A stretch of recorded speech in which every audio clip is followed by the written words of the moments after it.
नमस्कार। आज के इस एक्सप्लेनर में हम एक बहुत ही दिलचस्प कहानी को अनपैक करने वाले हैं। ये कहानी है मोमो नाम के एक बंदर की, और इसके जरिए हम देखने वाले हैं कि उदासी और दूसरों की मदद करने के बीच आखिर क्या गहरा कनेक्शन है।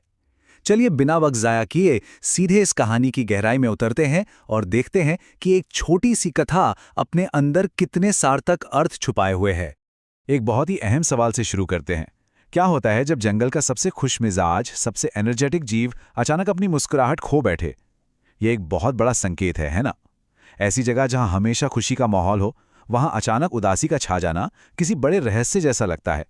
यही रहस्य हमें आगे बढ़ने पर मजबूर करता है कि आखिर इतनी गहरी निराशा का कारण क्या हो सकता है और इसका समाधान कैसे निकलेगा। इस समस्या की गहराई को और अच्छे से समझने के लिए थोड़ा इन दो अलग अलग स्थितियों की तुलना करते हैं। एक तरफ है बिल्कुल खुशहाल जंगल, एकदम रंग बिरंगा, जहां पक्षी गा रहे हैं और हमारा मेन कैरेक्टर मोमो हमेशा हंसता खेलता रहता है। और दूसरी तरफ एकदम शांत, अकेला और बेजान माहौल। ये स्थिति बखूबी दर्शाती है कि कैसे किसी एक व्यक्ति की मानसिक स्थिति पूरे इकोसिस्टम को बदल कर रख सकती है। मोमो की नेचुरल खुशी और उसकी अचानक उदासी के बीच का यह अंतर ही इस पूरी चर्चा का आधार है। अब थोड़ा फ्लैशबैक में चलते हैं। मोमो की स्वाभाविक खुशी आखिर दिखती कैसी थी? वो बस साधारण तौर पर खुश नहीं था, वो तो जंगल की एनर्जी का एपिसेंटर था। पेड़ की डालियों पर कूदना, अजीब अजीब चेहरे बनाना, दिन भर हंसना और सबसे बड़ा काम, जंगल के हर एक जीव के चेहरे पर मुस्कान लाना, यही उसकी पहचान थी। जब एक ऐसा कैरेक्टर जो पूरे माहौल को चार्ज करके रखता हो, वही अपनी खुशी खो दे, तो उसका असर हर एक पर पड़ना लाजमी है। उसकी मुस्कुराहट का गायब होना जंगल के पूरे बैलेंस को बिगड़ने जैसा था। और यहीं से शुरू होता है असली टकराव, एक बहुत ही शांत लेकिन गहरे एहसास के साथ। नदी के पानी में अपना चेहरा देखते हुए मोमो एक लंबी सांस लेता है और कहता है, मुझे आज खुशी महसूस नहीं हो रही। यहाँ गौर करने वाली बात यह है कि ये उदासी किसी बाहरी चोट या घटना की वजह से नहीं आई है। ये बिल्कुल बिना किसी ठोस कारण के पैदा हुई एक गहरी निराशा है। और यही सबसे बड़ी पहेली बन जाती है। जब वजह ही नहीं पता तो इसका इलाज कैसे ढूंढा जाए? अब उदासी आ तो गई है, तो ऑब्वियसली अगला कदम उसे ठीक करने का होगा। मोमो शुरू में खुद ही इससे निपटने की कोशिश करता है। वो लताओं पर उछलता है, मीठे केले खाता है और अपने सिली डांसेस करता है। लेकिन यहाँ एक पैटर्न नोटिस कीजिए। ये सभी एक्शंस बिल्कुल फिजिकल और खुद तक सीमित हैं। मतलब उसने वही सब किया जो उसे आमतौर पर मजेदार लगता था। लेकिन इस बार ये सब बिल्कुल काम नहीं आया। इसका सीधा सा मतलब यह है कि अंदर की गहरी उदासी को सिर्फ अकेले में किए गए मजाक मस्ती या फिजिकल खुशियों से हमेशा ठीक नहीं किया जा सकता। जब खुद के तरीके फेल हो गए तो एंट्री होती है बाहरी मदद की। जंगल के दूसरे जानवर उसकी हालत ठीक करने आते हैं। रूबी नाम की तोता परेशानी का कारण पूछती है, हाथी भाई मोमो को हंसाने के लिए उस पर पानी छिड़कते हैं और खरगोश मजेदार चुटकुले सुनाता है। देखा जाए तो इन सबके इरादे बहुत नेक हैं। ये किसी को खुश करने का सबसे आम तरीका है, एंटरटेनमेंट। लेकिन इतने एफर्ट्स के बाद भी मोमो की उदासी दूर नहीं होती। ये साफ दर्शाता है कि जब कोई आंतरिक रूप से अशांत हो तो बाहरी हंसी मजाक पूरी तरह बेअसर साबित हो सकता है।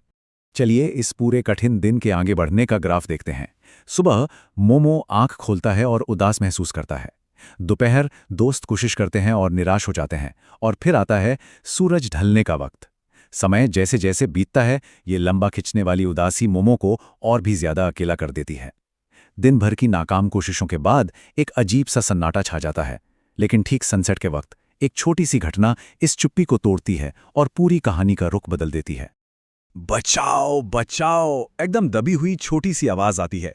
और ये आवाज इस चर्चा का एक बहुत बड़ा टर्निंग पॉइंट है। पूरा लंबा और उदास दिन बिताने के बाद मदद की ये पुकार मोमो का ध्यान पूरी तरह से अपनी तरफ खींच लेती है। यहाँ सबसे अहम बात यह है कि अब मोमो का फोकस अपनी खुद की अंदरूनी उदासी पर नहीं रहा। उसका ध्यान अब एक बाहरी जरूरत पर चला गया है। ये छोटी सी पुकार एक ऐसी चिंगारी का काम करती है जो इस निराशा के चक्रव्यूह को तोड़ने की ताकत रखती है। आवाज का पीछा करते हुए सामने एक बहुत ही नाजुक सीन आता है। एक छोटी सी भटकी हुई जुगनू एक मकड़ी के चिपचिपे जाल में बुरी तरह फंसी हुई है। एक ऐसी स्थिति जहां उसकी जान को खतरा है। इस संकट को देखकर मोमो एक पल के लिए भी नहीं सोचता। वो बिना किसी हिचकिचाहट के अपने स्वभाव के अनुसार तुरंत मदद के लिए आगे बढ़ता है और आराम से उस चिपचिपे जाल को अलग करता है ताकि जुगनू आजाद हो सके। ये एकदम निस्वार्थ और तुरंत उठाया गया कदम था। और इस छोटी सी लेकिन ज़रूरी मदद के बाद जो होता है वो सच में किसी जादू जैसा था। अचानक बहुत सारे और जुगनू वहां आ जाते हैं और पूरा दृश्य ही बदल जाता है। पेड़ चमकने लगते हैं। ये ट्रांसफॉर्मेशन बेहद खूबसूरत है। ऐसा लगता है जैसे छोटे छोटे तैरते हुए सितारे पूरे जंगल की ऊंचाइयों पर फैल गए हों। कुछ ही पल पहले तक जो जंगल एकदम शांत, उदास और अंधेरा लग रहा था, वो अचानक रोशनी से जगमगा उठा। ये दिखाता है कि एक छोटे से कदम का कितना बड़ा असर हो सकता है। नदी का पानी भी झिलमिलाने लगता है। सोचने वाली बात है कि सुबह जिस नदी में अपना चेहरा देखकर मोमो ने इतनी निराशा महसूस की थी, अब वही नदी रोशनी से चमक रही है। ये बखूबी दर्शाता है कि कैसे बाहरी माहौल हमारे अंदर के बदलाव को रिफ्लेक्ट करता है। जंगल का अकेलापन पूरी तरह से रोशनी और आश्चर्य में बदल चुका है। ये क्लियर कर देता है कि जब कोई किसी और के जीवन में मदद के जरिए रोशनी लाता है, तो वो रोशनी सिर्फ वहीं तक सीमित नहीं रहती, वो आसपास की हर चीज को जगमगा देती है। और अब आता है इस कहानी का सबसे इमोशनल क्लाइमैक्स। इस खूबसूरत रोशनी को देखकर और ये एहसास करके कि ये सब उसके एक छोटे से कर्म की वजह से हुआ है, मोमो आखिरकार मुस्कुरा देता है। उसकी मुस्कान वापस आ जाती है। ध्यान देने वाली बात है कि जो खुशी फिजिकल एक्टिविटीज से नहीं आई, जो दोस्तों के हंसी मजाक से नहीं आई, वो खुशी किसी दूसरे की मदद करने से आई। एक ऐसी खूबसूरती को देखकर आई जो उसके खुद के सेल्फिश एक्शन से पैदा हुई थी। सच्ची खुशी का स्रोत वाकई अक्सर खुद से बाहर होता है। तभी वही छोटी सी जुगनू जिसकी मोमो ने जान बचाई थी, उसके नाक पर बैठती है और एक बहुत ही गहरा सच बोलती है। कभी कभी दूसरों की मदद करने से खुद के दिल में रोशनी आ जाती है। ये लाइन बस कहानी का एक हिस्सा नहीं है, ये बिना किसी कारण आई उदासी का एक बहुत ही असरदार और प्रैक्टिकल इलाज है। जब मन निराशा से भर जाता है, तब खुद को भूलकर किसी ऐसी जगह अपनी एनर्जी लगाना जहां सच में मदद की जरूरत हो, वो अंदर के दुख को पूरी तरह से ठीक कर सकता है। तो सच्ची खुशी की वापसी आखिर दिखती कैसी है? मोमो अब अपने आसपास देखता है तो उसके सभी दोस्त मुस्कुरा रहे हैं। वो उस दिन में पहली बार खुलकर हंसता है और उसकी मुस्कान पहले से भी कहीं ज्यादा चमकदार होती है। ये क्लियर प्रूफ है कि जहां खुद तक सीमित कोशिशें और बाहरी एंटरटेनमेंट फेल हो गए, वहां बिना किसी स्वार्थ के दूसरों की मदद करना पूरी तरह सक्सेसफुल रहा। परोपकार ही वो रास्ता निकला जिसने खुशी तक वापस पहुंचने की सच्ची दिशा दिखाई। लेकिन बात सिर्फ एक दिन की नहीं है। इस पूरी घटना ने मोमो के व्यवहार में एक परमानेंट शिफ्ट ला दिया है। अब से जब भी उस पर उदासी छाती है, तो वो बस कोने में बैठ के निराश नहीं होता। वो दूसरों की मदद करने के नए तरीके ढूंढने निकल पड़ता है। उसे अपनी उदासी से डील करने का एक बहुत ही सॉलिड और एक्शन ओरिएंटेड तरीका मिल गया है। दूसरों के साथ सहानुभूति दिखाना और उनकी हेल्प करना आगे आने वाली किसी भी निराशा को दूर रखने का उसका सबसे बड़ा हथियार बन गया है। अगर इस पूरे एक्सप्लेनर को एक सेंटेंस में समेटा जाए तो टेक अवे बहुत सिंपल है।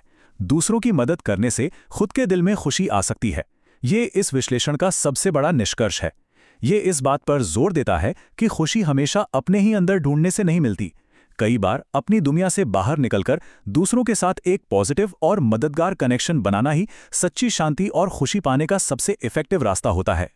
अब जब हम इस एक्सप्लेनर के आखिरी पड़ाव पर पहुंच चुके हैं, तो एक बहुत ही डीपली सोचने वाला सवाल सामने आता है। इन सब बातों को समझने के बाद हम सब अपने आसपास की दुनिया में, यानी अपने खुद के जंगल में, आज काइंडनेस और पॉजिटिविटी कैसे फैला सकते हैं? जिंदगी चाहे कितनी भी कॉम्प्लेक्स क्यों ना हो, छोटी छोटी मदद के मौके तो हमें हर दिन मिलते हैं। देखा जाए तो शायद आज वही एक छोटी सी रोशनी फैलाने का दिन है। इस प्रेरक विचार के साथ इस चर्चा को यहीं विराम देते हैं।